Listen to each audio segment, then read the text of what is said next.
கண்ணீரை துளைத்திடுவார்.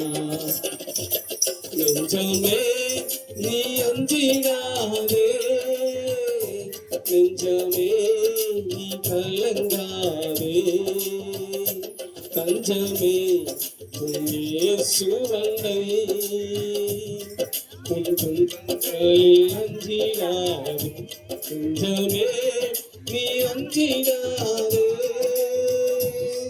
உன் கண்ணீரை கண்ட தேவன் உன்னை கலங்காமல் காத்திடுவார்.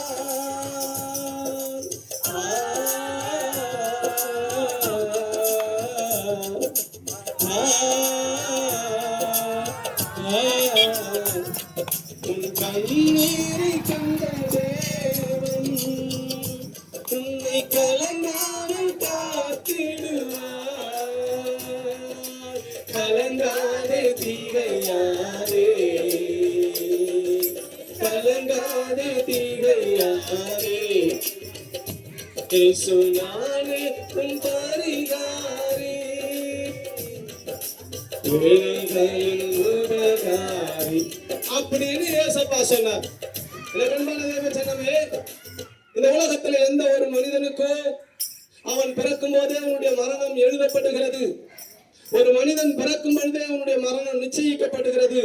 இந்த உலகத்துல ஒரு மனிதனுடைய வாழ்நாள் 5 ஆண்டு அல்லது 10 ஆண்டு 20 30 50 மிஞ்சி போனா ஒரு 100 வருஷம் இல்லைன்னா ஒரு 120 வருஷம் ஒரு மனிதன் அதிகபட்சமா இந்த உலகத்துல எங்க ஒரு மூலையில அதிகபட்ச வயசோடு வாழ்றாங்கன்னா எங்கேயோ ஒரு 5 பேர் 2 பேர் 3 பேர் இருப்பாங்க. அது ஒரு 100 வயதுக்கு மேல.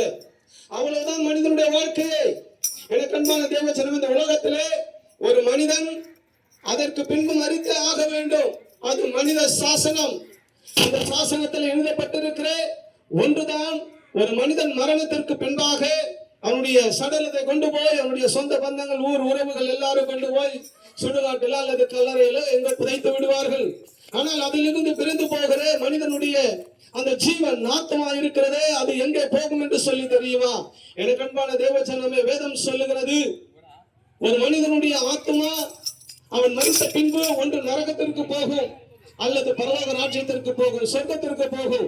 நரகத்திலிருந்து மீட்கப்பட வேண்டுமானால் ஒரு மனிதனுடைய ஆத்மா பரலோக ராஜ்யத்திற்கு போக வேண்டுமானால் வேதம் சொல்லுகிறது, நானே வழியும் சத்தியமும் ஜீவனுமாய் இருக்கிறேன் என்று இயேசு சொல்லி இருக்கிறார்.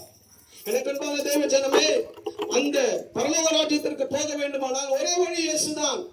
இந்த மனிதன் தன் பாவங்கள் நீக்கப்பட கழுவப்பட எங்கெங்க ஓடி அலைந்து ஏதேதோ இடங்களை தேடி ஓடிக்கொண்டிருக்கிறான். அல்லது நன்மைகளை தான தர்மங்களை செய்தால் தான் செய்த பாவங்கள் மன்னிக்கப்பட்டு விடும், நான் மோட்ச லோகத்திற்கு சொர்க்கத்திற்கு போய்விடுவேன் என்று சொல்லி நினைக்கிறான். இல்லை இல்லை, மனிதனுக்காக கடவுள் கொடுத்த இலவசமான ஒன்றுதான் பரலோக ராஜ்ய சொர்க்கம். அதை யாரும் இலவசம் என்ற பெயரிலே அன்னதானத்தையோ ஆகாரத்தையோ அல்லது வேட்டி சேலை பொருட்களையோ தான தர்மங்களையோ செய்து அதை விலை கொடுத்து வாங்க முடியாது. எனக்கு அன்பான தேவச்சனமே, ஒரு மனிதன் மரணத்திற்கு பின்பாக அவன் நரகத்திலிருந்து மீட்கப்பட்டு பரலோகத்திற்கு போக வேண்டுமானால் அவன் பாவம் இல்லாதவனாய் பரிசுத்தமாக்கப்பட்டவனாய் இருக்கப்பட வேண்டும். அந்த பரிசுத்தமாய் மாற வேண்டுமானால் ஒரே வழி இயேசு கிறிஸ்துவின் ரத்தம் தான். அந்த இயேசு கிறிஸ்துவினுடைய ரத்தம் இந்த பூமியிலே பிறந்த ஒவ்வொரு மனுஷன் மேலும் தெளிக்கப்பட வேண்டும். அந்த ரத்தம் தான் மனுஷனுடைய பாவங்களை கழுவி மனுஷனை பரிசுத்தமாக்கும். அதன் பின்புதான் அந்த மனிதன் பரலோகத்திற்கு சொர்க்கத்திற்கு மோட்சலோகத்திற்கு போக முடியும். அந்த மோட்சலோகத்திற்கு போக முடியாத மற்ற மனிதர்கள் எல்லாரும் நரகத்துல எரியும் அக்கினி கடலிலே தள்ளப்படுவார்கள். அங்கே அக்கினி கந்தகமும் எழுந்து கொண்டிருக்கும் என்று வேதம் சொல்லுகிறது. அந்த ராஜ்யத்திலே, அந்த பயங்கரமான அந்த நரக ராஜ்யத்திலே ஒவ்வொரு மனிதனும் எத்தனை ஆண்டுகள், சதா காலமும் நித்திய காலம், ஆயிரம் கோடியான ஆண்டுகள் அந்த நரகத்திலே வெந்து கொண்டே இருக்க வேண்டும். அங்கே மறுபடியும் ஒரு மரணம் கிடையாது.